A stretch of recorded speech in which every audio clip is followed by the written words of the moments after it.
The smell hit first, always did. The sharp bite of kennel disinfectant laid thin over something older and warmer underneath, wet fur and concrete, and the ammonia ghost of 100 dogs that had lived and worked and slept in that long cinder block row. And under the smell, the wrongness of the sound. Or rather, the wrongness of no sound. 22 runs down that row, and not one bark, not one whine, not the metal-on-metal clatter of a Malinois hitting the end of its lead in play. Just a low, almost subsonic hum from the last kennel, a sound with no edges to it, the sound a building makes when something inside it has gone very still. "Sir, this isn't a petting zoo. You need to move along." Staff Sergeant Hunter Stanhope said it without turning his head, tablet raised, thumb already scrolling to the next screen, the way a man dismisses a fly before he's finished looking at it. Every Tuesday for 4 years, an old man in a faded field jacket had parked outside the kennel fence at Camp Vandermeer and left without ever going in until the day a dog stopped eating. 9 days. That was the count on the whiteboard, bolted inside the kennel office in red dry erase marker under a heading that read simply, Tamarack, intake number 4471. 9 days without food, without water, past what they'd had to give him by tube, without a bark or a growl or a single wag of a tail that had once, according to the file nobody had fully read, cleared 411 training exercises without an error. 4 days remained before a board convened in a windowless room at the far end of the administration building to make his unfitness a matter of permanent record. 2 men on that board had never met him. One man selling the very protocol that broke him would be sitting at the head of the table. If you've ever been the one nobody thought to ask, type steady in the comments. Odell Colvin did not move along. He did not argue either. He set both hands on the top rail of the chain link, the tremor in his right traveling up through his knuckles, and then, as his fingers found their grip, going still, the way a tuning fork goes still once it's found the note it was reaching for. He was 76 years old, and he had the look, from a distance, of a man who had wandered off from some errand 3 farms over. A canvas duffel he wasn't carrying, a truck with county plates parked crooked by the visitor gate, a face weathered the color of a fence post left out through 40 winters. He didn't answer Hunter. He looked past him, down the row, to the last run on the left, where a dog the color of wet slate lay on the concrete with his chin between his front paws and his eyes open, watching nothing. Hunter followed the old man's gaze, found nothing in it worth his time, and turned back to his tablet, already composing, in his head, the incident note he'd file about civilians loitering near a restricted kennel. He did not know yet that the stillness he was looking at, and the stillness in the old man's hands, were 2 ends of the same rope, pulled taut across 9 days and 26 years, waiting for somebody to close their grip on it. The field jacket had gone from olive drab to the color of dishwater sometime around the Clinton administration, patched at the left elbow with a scrap of canvas that didn't quite match, and Odell Colvin wore it the way some men wear a wedding ring, without noticing it was there, and never willing to take it off. Underneath, a flannel shirt gone soft as a dish towel from decades of washing. His boots were work boots, not army boots, though anyone who'd spent real time around soldiers would have clocked the walk before the boots. Economical, unhurried, no wasted motion, weight carried low and even, a walk that had once covered a lot of ground quietly and saw no reason to change now. His right hand carried the tremor. It showed itself reaching for a truck door handle, buttoning a collar, holding a coffee cup two-handed like a much older man might. It vanished entirely the instant his fingers closed around something with purpose. The chain-link fence, the wheel of his truck, or, more often than either, a small brass object he kept in his coat pocket and worked between his thumb and forefinger the way another man might worry a rosary or a lucky coin. It was a leash clasp, hand-filed smooth at every edge until it held no burrs to catch on cloth, engraved along one flat side with 2 letters so small you'd need to already know they were there to find them, CC. 26 years he'd carried it. Long enough that the brass had taken on a warmth of its own, a patina you couldn't buy and couldn't fake, the kind of shine that only comes from 1,000 afternoons of a thumb passing over the same 1/4 inch of metal. He came to the Camp Vandermeer kennel fence every Tuesday morning, had done so for 4 years, and had never once gone past the visitor gate. The guards knew his truck by now and waved him through without a second look, the way you wave through a mail carrier or a man come to read the water meter, familiar enough to be invisible. He parked in the gravel turnout across from the last run in the row, cut the engine, and walked the fence line at the same unhurried pace, hands in his pockets, until he reached the spot where the shade from a single cottonwood fell across the chain link in the late morning. Then he stood a while. Then he left. Nobody had ever asked him why. That was its own kind of answer, if anyone had been paying attention. The world rarely interrogates a thing it has already decided is harmless. Walking the fence that morning, low under his breath, unconscious his breathing, he hummed 4 bars of an old hymn, the one Wilma used to hum over the stove on Sunday mornings while the bacon popped in the pan, the one she'd hummed for 41 years, until the morning 6 years back when she simply didn't wake up beside him, her heart having decided sometime in the night that it had beaten enough. Her reading glasses still sat on the kitchen windowsill at home, in the exact spot she'd left them, catching the morning light through the gauze curtain, and he had never once moved them. Behind that same house stood a walnut tree, and under the walnut tree, a flat gray stone the size of a Bible, unmarked but for one word scratched by his own hand the week after. Copper. He did not think of the grave every Tuesday, but some Tuesdays, walking a fence lined with dogs that were not his own dog, in a kennel that had never been his kennel, he thought of it anyway, the way a man notices a scar he stopped feeling years ago, but never quite forgets, is there. Staff Sergeant Hunter Stanhope was, by any fair account, good at his job. 31 years old, 9 years handling dogs, credentialed 6 months earlier in the Army's newest behavioral conditioning system, a program called Total Reset that had cost Camp Vandermeer a great deal of money and Hunter a great deal of study to master. That morning, 40 minutes before he found the old man at the fence, he had run a demonstration for 2 visiting instructors with a young Malinois named Bishop, and it had been, without exaggeration, superb. Bishop worked a scent line across a gravel lot studded with distractor objects, a dropped glove, a half-eaten sandwich, a tennis ball rolling loose in the wind, and never broke stride, never sniffed the sandwich, sat clean and square the instant his nose crossed the target scent, tail going like a metronome.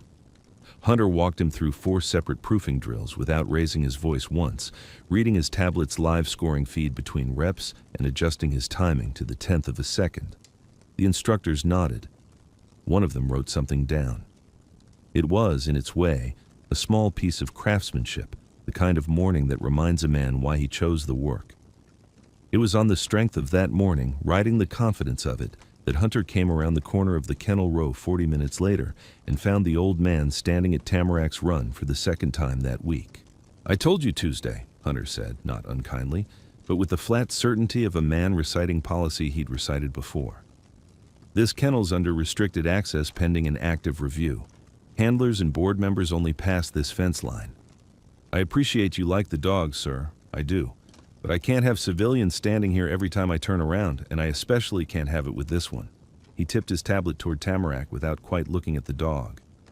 "He's had 3 handlers in 14 months. He doesn't need a 4th pair of hands he doesn't know." Odell said nothing. He looked at the dog a moment longer, then at the fence, then, mildly, at Hunter, the way a man looks at weather he's already decided not to argue with. Somewhere behind them, 2 enlisted men waiting on kennel assignments had drifted close enough to watch, and one of them laughed, not cruelly, just the reflexive laugh of young men watching an old civilian get sent off a military post, the kind of laugh that costs nothing and means less. Odell didn't flinch at it. He turned, unhurried, and started back toward the gate. Only one person in that stretch of gravel didn't laugh. Sloan Tanner, 24 years old, 2nd year on Kennel Row, stood by the water spigot with a coiled hose over one shoulder and watched the old man walk away with an attention nobody else was paying him. She noted the walk, economical, weight carried low, no wasted motion, and she noted that he hadn't argued, hadn't raised his voice, hadn't so much as changed his pace when Hunter cut him off. Men who had nothing generally protested being told they had nothing. This one hadn't. She filed the observation away without knowing yet what she'd need it for, the way you notice a barometer falling before you know a storm is coming. She caught up to Hunter as he turned back toward the office. "He's been here every Tuesday since before I got assigned this row," she said. "Corporal Ruiz told me. 4 years, maybe more." "Then he's had 4 years of practice being told no," Hunter said, already back on his tablet, already 3 screens deep into Bishop's proofing data, the morning success still warm enough in his chest that he didn't feel the need to look up. It was Sloan, 2 days later, who worked the quiet angle Hunter had no patience for. She found the kennel master occupied with paperwork and made her case in the flattest, least sentimental terms she could manage. That the old man wasn't inside the fence, wasn't touching a working dog, wasn't a security risk standing on the public side of a chain link with his hands in his pockets. The kennel master, a tired man 3 weeks from retirement himself, shrugged and said he didn't care where a civilian stood so long as it wasn't past the gate, and went back to his forms. So Odell stood outside the fence, not in it, on the gravel shoulder where visitors were permitted, and watched. He did not speak to Tamarack.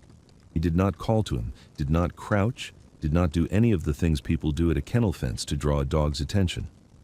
He simply stood, hands in his coat pockets, weight settled evenly on both feet, and watched the dog the way another man might watch a gauge on an old engine, waiting not for something to happen, but for the shape of what was already happening to reveal itself. 40 minutes in, he noted that Tamarack's ears, though the dog lay motionless, tracked sound.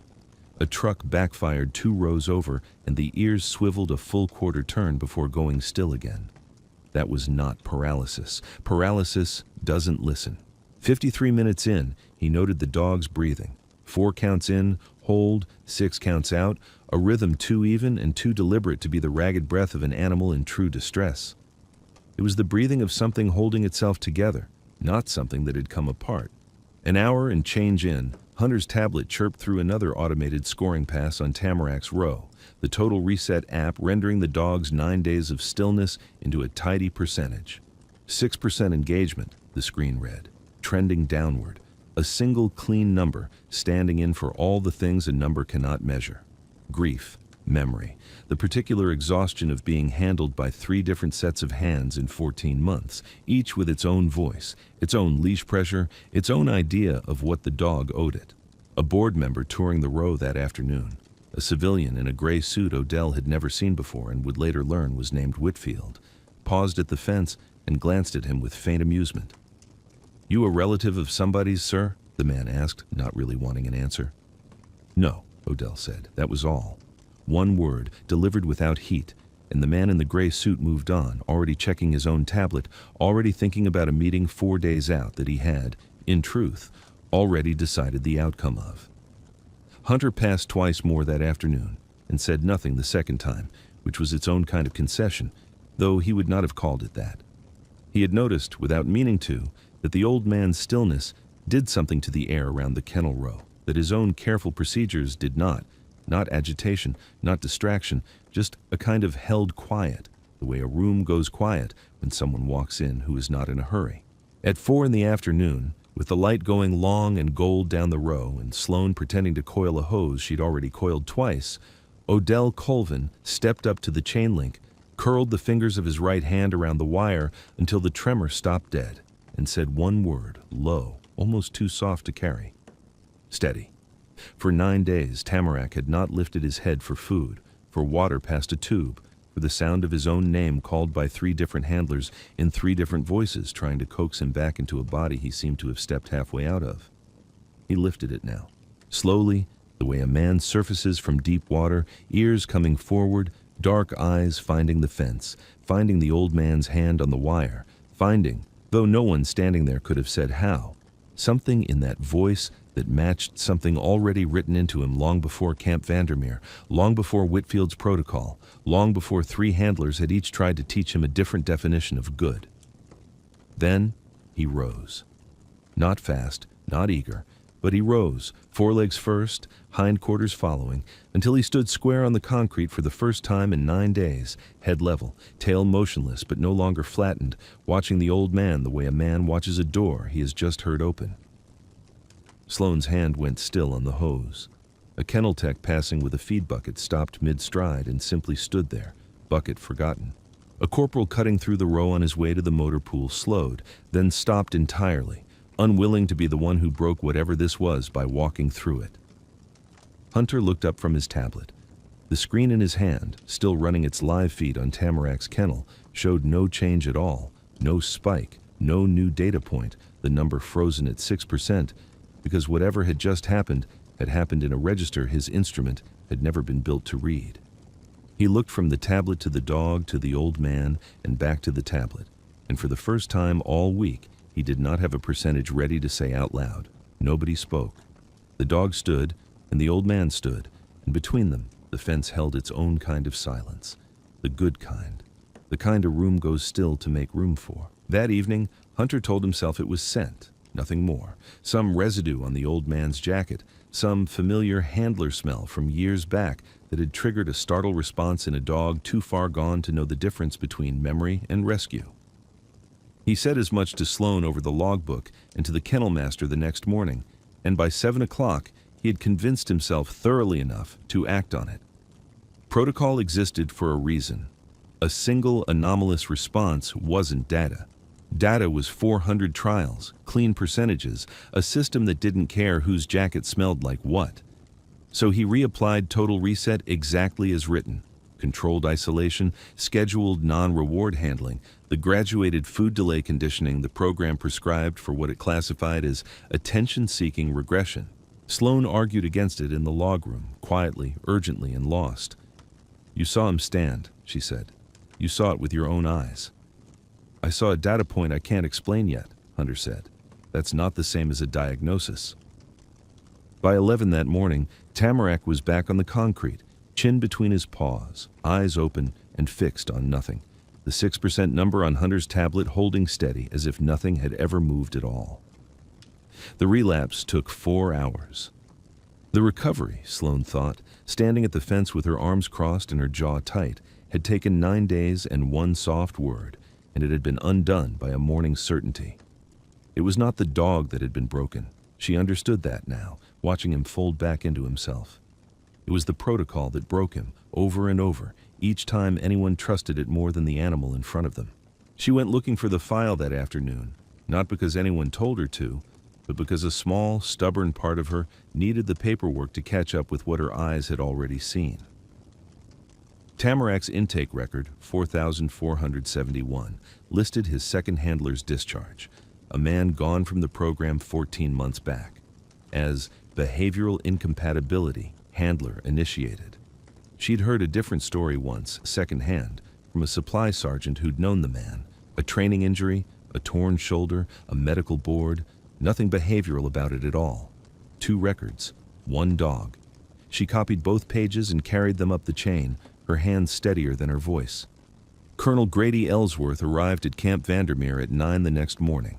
68 years old, retired Army, civilian director of the K-9 program now, a man whose presence on a kennel row tended to straighten spines before he'd said a word. He walked the length of the run with the kennel master at his side, reading the log, reading Sloane's copied pages, saying little until his gaze crossed the gravel turnout and found an old man in a faded field jacket leaning against a truck with county plates. He stopped walking. "Sergeant Colvin," he said, and his voice, a voice that had given orders across 4 decades without a tremor in it, cracked clean down the middle of the rank. He came to attention on a gravel lot in his civilian clothes, boots together, spine straight as a flagpole, and said it again, quieter. "Sir, it's an honor." Hunter, standing 3 feet away with his tablet still in his hand, did not move. He had never in 9 years of service watched a colonel come to attention for a man in a barn coat. The story came out slowly, the way old debts do, in fragments Ellsworth offered without embellishment. 1986, a training exercise at a different post. A young Ellsworth's recruit dog gone missing 2 days before a board that would have ended his career before it began. And Odell's dog Copper, cutting a scent line no one else could find, bringing that dog home in the dark with an hour to spare. "Nobody remembers that anymore," Ellsworth said. "I do." Odell said only, "Been a long time," and reached, as he always did when the ground under a conversation shifted, for the brass clasp in his coat pocket. It was there, in the retelling, that the second thing surfaced, almost by accident, the way true things often do.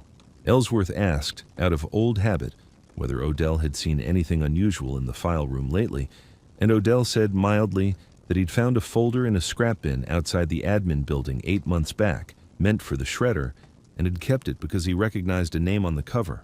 A handler's name he had heard once from a supply sergeant, a man discharged for a shoulder injury nobody wanted to call an injury. He hadn't known what it was worth. He'd only known you didn't throw a man's name in the trash. He drove home that noon and came back with it that afternoon. Tamarac's original intake evaluation, clean, dated 14 months back, showing a healthy, sound, high-scoring detection dog with no behavioral flags of any kind. Filed the same week his second handler was medically discharged and missing from Camp Vandermeer's records ever since. Colonel Ellsworth read it twice.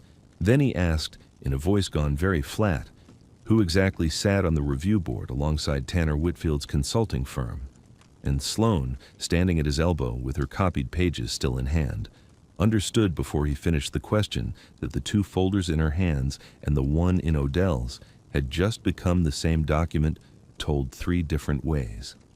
The truth, once it was laid out on the kennel master's desk that evening, did not need much decoration to be damning. Tanner Whitfield's firm had sold Camp Vandermeer its total reset protocol 3 years prior, and stood to gain a renewed, richer contract if the board could point to a documented failure the old methods couldn't fix. A dog too far gone for anything but his newer system.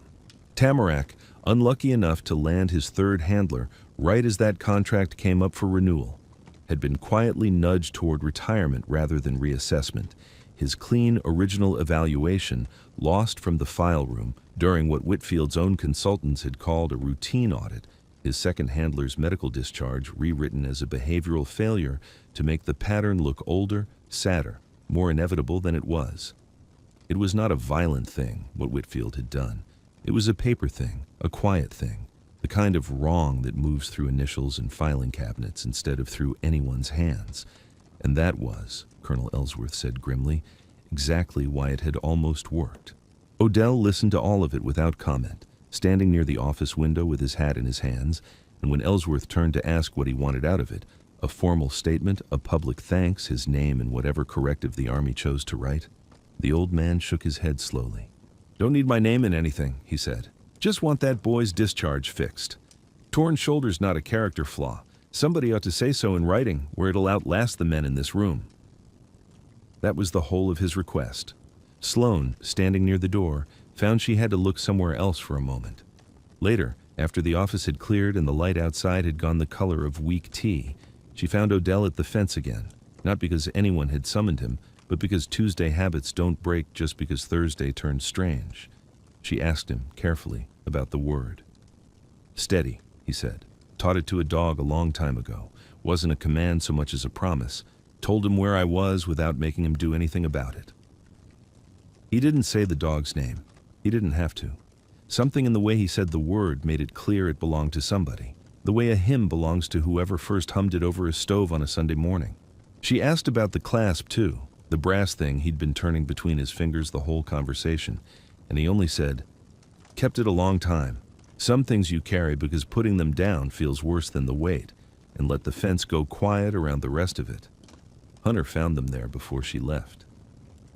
He'd spent the day since the relapse running the numbers backward, trying to make total resets clean percentages account for what he'd watched happen and unhappen in the space of 4 hours, and had come up for the first time in his career with nothing his tablet could use. He stood a few feet off, tablet dark in his hand for once, and said, "I'd like to understand what you did. Properly, not for a report, for the next dog." Odell looked at him a moment, not unkindly, the way a man looks at somebody who's finally asked the right question a week too late but asked it all the same, and said, "It's not a trick, Sergeant. It's just paying attention to what's gone instead of what's there." Hunter nodded slowly, and for the first time all week, he wrote nothing down. The board convened 4 days later as scheduled, though by then the meeting had changed shape entirely. Colonel Ellsworth opened it himself, laid Tamarac's recovered intake file on the table beside the falsified discharge record and Sloane's copied pages, and let the paperwork say what no one needed to argue aloud. Tanner Whitfield's contract renewal, tabled that same afternoon pending a formal audit of Total Reset's failure claims across the whole program, would not come up again for a long while, and when it did, it would be under a different name and a different set of eyes. Tamarak's status changed from retirement review to active rehabilitation.